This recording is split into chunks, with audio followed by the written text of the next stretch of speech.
아이고, 이렇게 또 세 명이 모이니까 좀 네, 새롭네요. 네, 또 새롭네요. 네, 이렇게 국가교무소에서 처음으로 이렇게 대담을 하게 되니까 또 가슴도 뛰고 그러네요. 네. 네. 좋습니다. 네, 그 이상준 연구원님께서 스타트를 끊어주시니까 일단 먼저 안심이 됩니다. 내 이름을 근데 이상준을 하는 게 낫겠죠.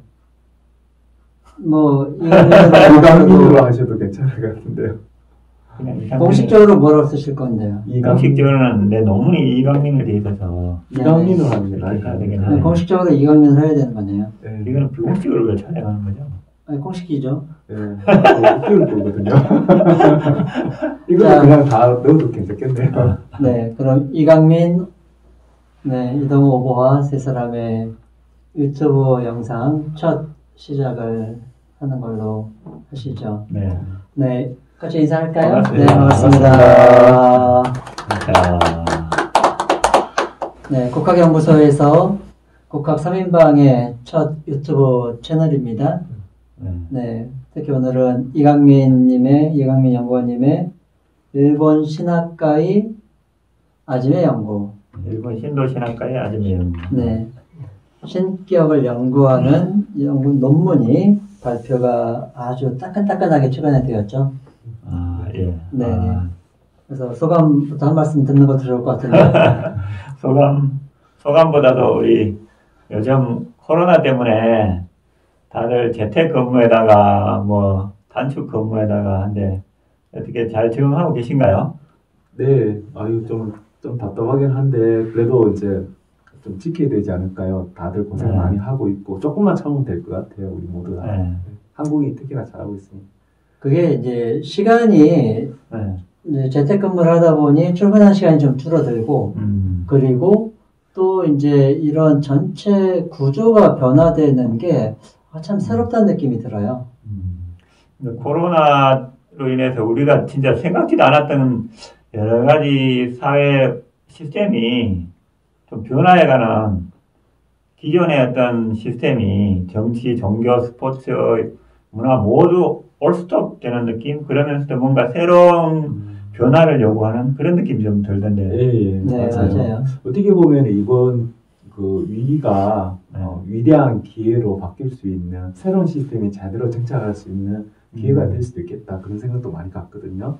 이 기회를 잘 활용하면은 진짜 뭔가 기존에 없던 환경의 변화에 따른 새로운 뭔가 우리가 아주 창의롭고 유익한 그런 많은 문화나 뭐 작은 생활 습관부터 해서 그런 것들이 생길 수 있을 것 같아요. 네네.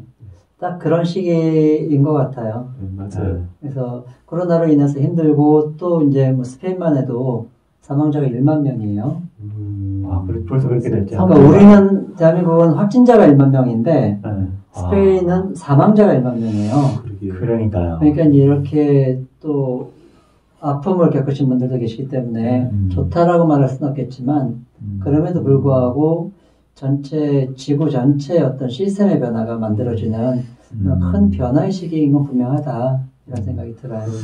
역설적으로 이거 지구가 환경적으로 상당히 좋아졌다는 보고는 상당히 많이 올라오고 있고 공기가 깨끗해지고 공장이 가동을 멈추고 와중에서도 이렇게 참 뭐 물고기가 전혀 보이지 않던 베네치아의 그 물이 그 물고기가 보이고 그거 보시죠 돌고래 베네치아 네, 돌고래가 온 것까지 그래요? 더라고요. 깜짝 놀랐어요. 못 봤는데 그거는.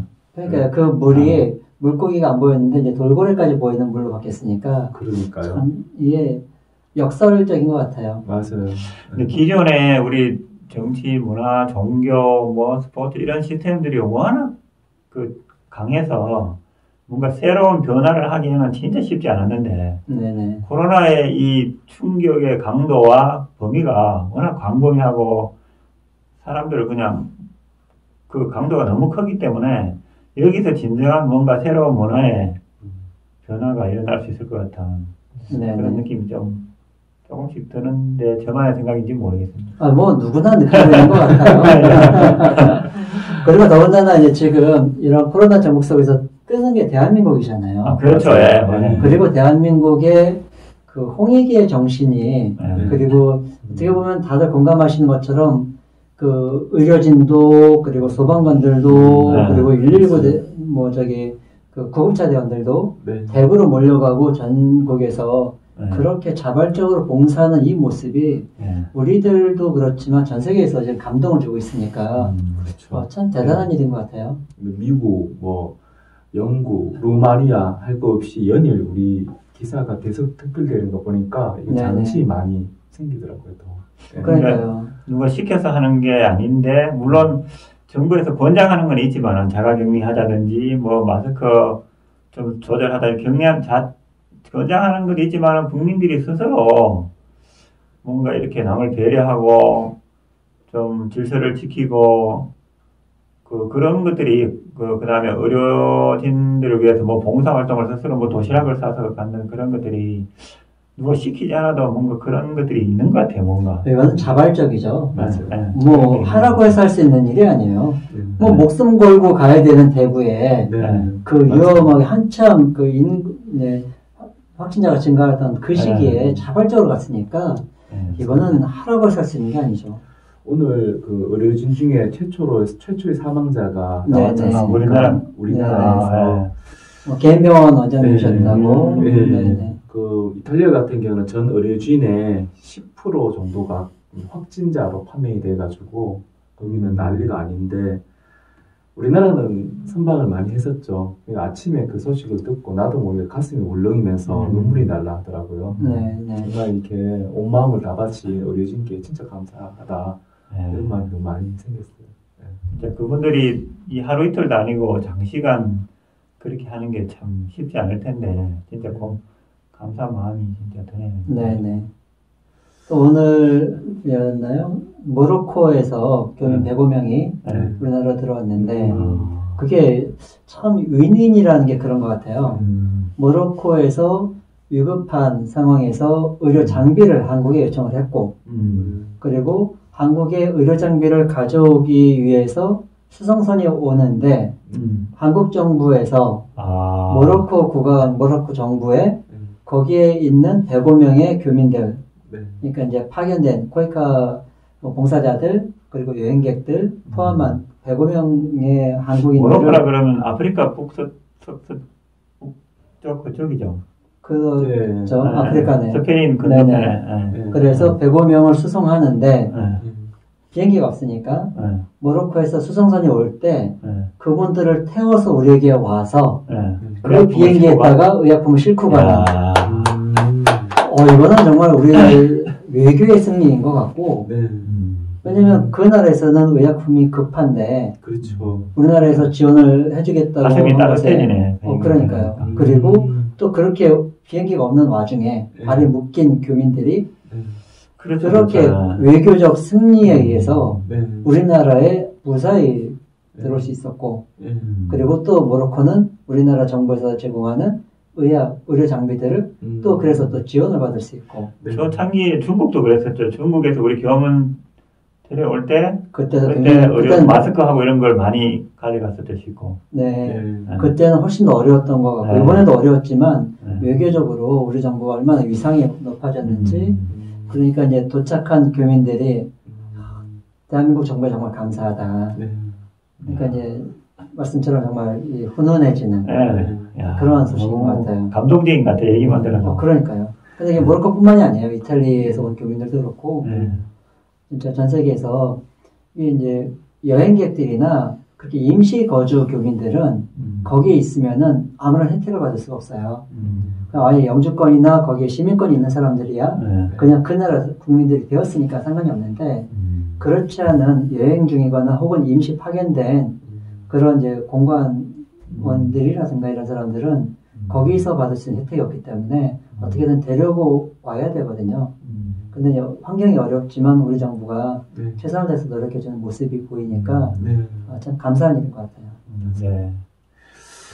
지금 사스나 메르스 같은 경우에는 전 세계적으로 뭐 20여 개국에서 30여 개국 정도 이렇게 퍼져나갔었는데 이번 코로나19 같은 경우에는 어제 보니까 208개국까지 이렇게 늘어났더라고요. 유사일에 이렇게 가장 많이 이렇게 퍼져나가는 이런 이제 전염병이라 생각이 들어요. 그리고 향후에 이것이 또 변이를 이제 좀 많이 일으킬 수 있다 이런 것이 이제 독일 언론에 나왔던데 뭐 이미 변이가 굉장히 많이 일어났죠. 80번 정도 일어났다 네네. 하더라고요. 그래서 보통 20, 30번 변이에 이르는 거에 비하면은 그게 이제 더 많아졌고 이게 어쨌든 이제 그런 것 때문에 세계적인 이제 변화가 많이 있는데요.